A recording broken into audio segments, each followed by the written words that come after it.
प्रसंग उस समय का है जब महाभारत युद्ध चल रहा था और इसी बीच दुर्योधन अश्वत्थामा के साथ बहस करता है कि तुम्हारे पिताश्री और पितामह दोनों कौरव पक्ष में होते हुए भी पांडवों का हित ही सोचते हैं।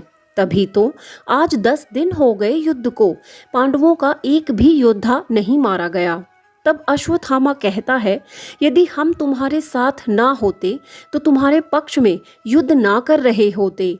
तब मन दुखी करके अश्वत्थामा अपने पिता गुरु द्रोणाचार्य के पास आता है और प्रणाम करता है।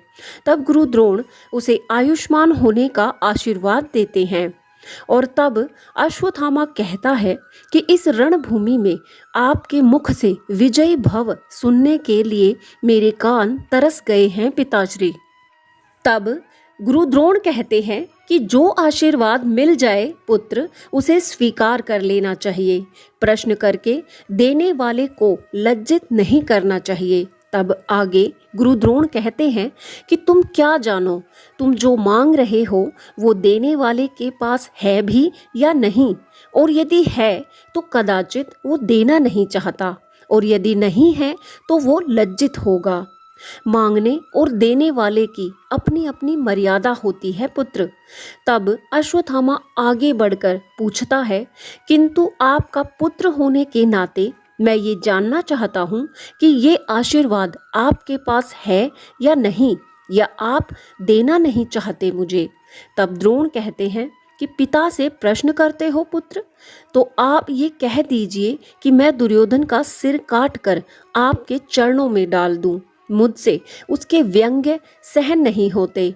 वो कहता है कि कौरव सेना में होते हुए भी आप और पितामह भीष्म दोनों पांडवों के पक्ष में युद्ध कर रहे हैं। तब गुरु द्रोण कहते हैं कि उसकी चिंता ना करो, ये वो मुझसे भी कह चुका है पुत्र। दुर्योधन तो उस बालक की भांति है जो चंद्रमा और अंगारे में अंतर ही नहीं कर सकता, यानी उसे ज्ञात ही नहीं कि कौन उसका अपना है और कौन पराया है। उसके कहे पर ध्यान मत दो। तब अश्वत्थामा कहता है, कैसे ध्यान ना दूं पिताश्री, जब वो कहता है तो कर्ण मुस्कुराता है और उस कर्ण की मुस्कान किसी कटार की भांति मेरे हृदय के आर पार हो जाती है, और इसलिए मैं आज आपसे ये असभ्य प्रश्न कर रहा हूँ। मुझे बताइए पिताश्री, आप किसके पक्ष में हैं? तब गुरु द्रोण कहते हैं कि मैं कदाचित तुम्हारे पक्ष में हूँ पुत्र, किंतु तुम मेरी और गंगा पुत्र भीष्म की पीड़ा को नहीं समझ सकते। हम अस्त होते हुए सूर्य हैं पुत्र, और जब तक हम अस्त नहीं हो जाते नया सूर्य उदय नहीं होगा। इसलिए तुम हम लोगों की चिंता मत करो, हमें अस्त हो जाने दो। यही हमारी नियति है और यही हमारा ऐतिहासिक कर्तव्य भी है। कर्तव्य मार्ग पर नाते साथ नहीं चलते हैं पुत्र। इस मार्ग पर हर व्यक्ति अकेला ही रहता है। जो मैं कर रहा हूँ उसका उत्तरदायित्व मुझ पर है, और जो तुम कर रहे हो उसका उत्तरदायित्व तुम पर है। इसलिए मुझसे ये ना पूछो कि मैं विजय श्री का आशीर्वाद तुम्हें क्यों नहीं दे रहा हूँ।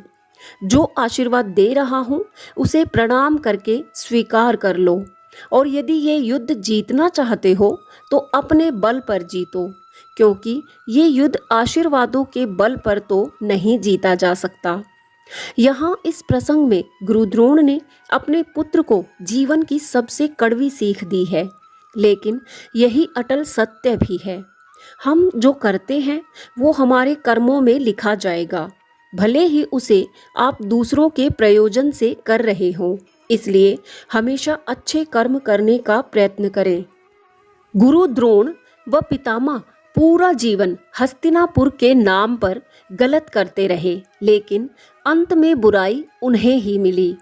हम यहाँ सिर्फ अपना कर्तव्य निभाने आए हैं, उसे अच्छे से निभाएं। यहाँ गुरु द्रोण अश्वत्थामा को समझाते हैं कि पुत्र, जीवन का निचोड़ यही है कि भले ही दूसरे आपको कितना कुछ भी कहें, अपने अनुसार ढालने का प्रयत्न करें, लेकिन हमेशा अपने विवेक का प्रयोग करके ही चलना चाहिए। कर्ण और दुर्योधन तुम पर व्यंग्य करते हैं तो क्या तुम उनके अनुसार व्यवहार करोगे? तुम्हारी अपनी कोई शक्ति या व्यक्तित्व नहीं है? आज के युग में भी हम दूसरों के अनुसार चलने का प्रयत्न करते हैं। किसी ने मुझसे कुछ कह दिया तो पूरा दिन खराब, किसी ने थोड़ी तारीफ कर दी तो पूरा दिन खुश। हम एक रिमोट कंट्रोल की तरह व्यवहार करते हैं जिसका संचालन दूसरे कर रहे हैं। वो जो बटन दबाते हैं हम वैसा ही व्यवहार करने लगते हैं।